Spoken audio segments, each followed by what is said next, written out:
السلام علیکم۔ ایک بہن کی کہانی جنہوں نے میرے ساتھ واٹس ایپ کے گروپ میں شیئر کی ہے تہجد کے، یہ کہانی میں بالکل انہی کی زبانی آپ لوگوں کے ساتھ شیئر کرنے جا رہی ہوں۔ وہ لکھتی ہیں، میری کہانی شاید آپ کو عام لگے لیکن جس درد سے میں گزری ہوں اسے لفظوں میں بیان کرنا آسان نہیں۔ ایک وقت تھا جب میں بھی باقی لڑکیوں کی طرح خوش تھی، اپنے خوابوں میں گم، اپنی دنیا میں مگر زندگی ہمیشہ ویسی نہیں رہتی جیسے آپ نے سوچی ہوئی ہوتی ہے۔ میری شادی کو 2 سال ہو چکے تھے مگر یہ دو سال کسی قید سے کم نہ تھے۔ باہر سے دیکھنے والوں کو لگتا تھا کہ میں خوش نصیب ہوں، ایک خوشحال گھر، شوہر ایک بڑی کمپنی میں اعلیٰ عہدے پر اور ہر آزائش موجود، مگر حقیقت کچھ اور تھی۔ شادی کے شروع کے چند مہینے تو خوشگوار گزرے مگر پھر رفتہ رفتہ سب بدلنے لگا۔ میرے شوہر کی صد مہری بڑھتی جا رہی تھی، وہ اکثر خاموش رہتے، دیر سے آتے اور کئی بار تو گھر آتے ہی نہیں تھے۔ میں نے سوچا کہ شاید دفتر کی مصروفیات ہوں گی لیکن دل کے کسی کونے میں ایک بے چینی تھی۔ کچھ عرصہ بعد میں نے جانا کہ میرے شوہر کی زندگی میں کوئی اور ہے۔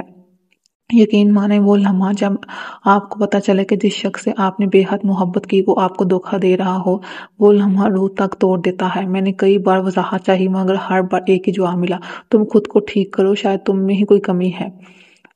شوہر کا رویہ تو ایک طرف، سسرال والوں نے بھی مجھے نہ بخشا، بچے نہ ہونے کی وجہ سے ہر وقت تانے ملتے، کیا فائدہ ایسی بہو کا جسے ماں بننا بھی نہ آئے۔ ان کے یہ جملے مجھے اندر سے مار۔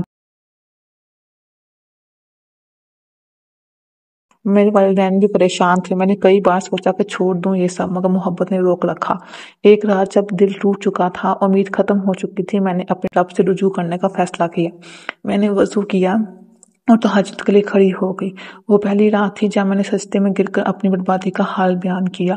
یا اللہ، اگر میرا کوئی قصور ہے تو معاف کر دے، اگر یہ رشتہ میرے حق میں بہتر نہیں تو اسے ختم کر دے، اور اگر یہ میرا نصیب ہے تو میرے شوہر کو دل کو بدل دے۔ وہ رات ایک نئی شروعات تھی۔ میں نے تہجد کو اپنی زندگی کا حصہ بنا لیا۔ ہر رات آنسوؤں کے ساتھ میں اپنے رب کے حضور جھکتی، اپنی فریاد کرتی، مگر آزمائش کم ہونے کے بجائے بڑھتی گئی۔ ایک دن مجھے پتا چلا کہ میرے شوہر نے اس عورت سے نکاح کا فیصلہ کر لیا ہے۔ میں ٹوٹ چکی تھی مگر تہجد نہیں چھوڑی۔ ایک دن میرے شوہر نے کہا، ہمیں الگ ہو جانا چاہیے، تمہارے ساتھ گزارا ممکن نہیں۔ یہ سن کر میرا دل جیسے پھٹ گیا۔ کیا تہجد بھی میری دعائیں قبول نہ کر سکی؟ میں نے سوچا شاید میرے نصیب میں خوشی لکھی ہی نہیں۔ الگ ہونے کے بعد میں نے خود کو مکمل تنہا پایا مگر تہجد میرا سہارا بن گئی۔ میں نے اپنے رب سے کہا، یا اللہ، اگر تم مجھے آزمائش میں ڈال رہا ہے تو مجھے ثابت قدمی عطا کر، مجھے اپنی رحمت سے نواز۔ پھر ایک رات تہجد کے بعد ایک عجیب سی سکون کی کیفیت محسوس ہوئی، جیسے کوئی کہہ رہا ہو تمہاری دعائیں ضائع نہیں جائیں گی۔ اور کچھ ہفتے بعد میرے شوہر کو ایک سنگین حادثہ پیش آیا۔ وہ سخت بیمار ہو گئے اور جس عورت کے لیے وہ مجھے چھوڑ چکے تھے وہی عورت انہیں تنہا چھوڑ کر جا چکی تھی۔ میں نے ان کے پاس جانے کا فیصلہ کیا۔ وہ ہسپتال میں بے یار و مددگار تھے۔ جب میں ان کے پاس پہنچی تو ان کی آنکھوں میں ندامت کے آنسو تھے۔ میں نے تمہیں کبھی سمجھا ہی نہیں، انہوں نے روتے ہوئے کہا۔ اس دن میں نے جانا کہ تہجد نے مجھے بچا لیا تھا مگر اس طرح جس کا میں نے کبھی سوچا بھی نہیں تھا۔